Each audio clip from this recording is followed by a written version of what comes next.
Tersambung dengan contoh yang kedua dalam subtopik vibration control for unbalanced rotation.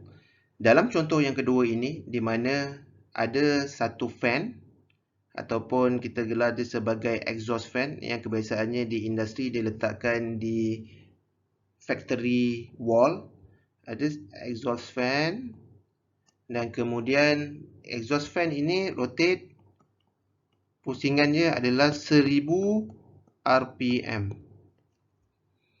Is to be supported by 4 spring. So kita boleh lukis 4 spring kiri dan kanan, atas dan bawah. Supported by 4 spring to the wall lah. So keliling ni adalah wall. And each spring has a stiffness of K. So K, K, K, K. If only 10%, bila masuk 10% ni, ini adalah lebih kurang sama juga dengan 0.1 of the unbalanced force of the fan is to be transmitted to the base. Maksudnya ke dinding. Getaran terhasil daripada fan. Dan kemudian antara fan dan wall dikonekkan ataupun disambungkan dengan spring. So, dalam soalan ini dinyatakan berapa nilai K yang sepatutnya diletakkan untuk mendapatkan TR sama juga dengan 0.1. So, kita assume mass of the exhaust fan is to be 40 kg ataupun dalam perimeter of M, iaitu mass. Penyelesaian yang pertama, iaitu kita kena pilih equation yang paling sesuai. So, dalam case ini adalah unbalanced rotation. Transmissibility dalam soalan telah diberikan iaitu 0.1. So straight away kita ambil saja formula ini.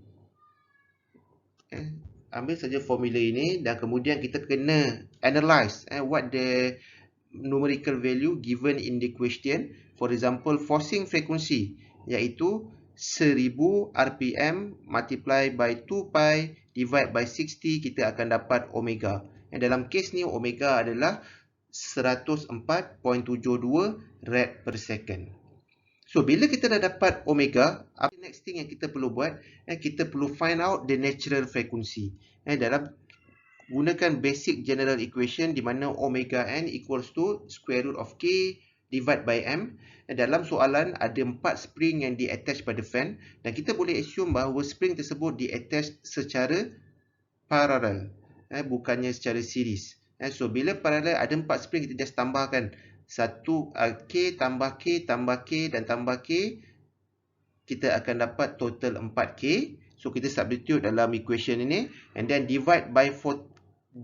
40 adalah mass of the fan. So, kita akan simplify, kita akan dapat square root of K divide by 3.1623. So, kita assume bahawa dalam soalan pun tidak dinyatakan tentang damper. So, dalam kes ini, ianya adalah sistem yang undamped.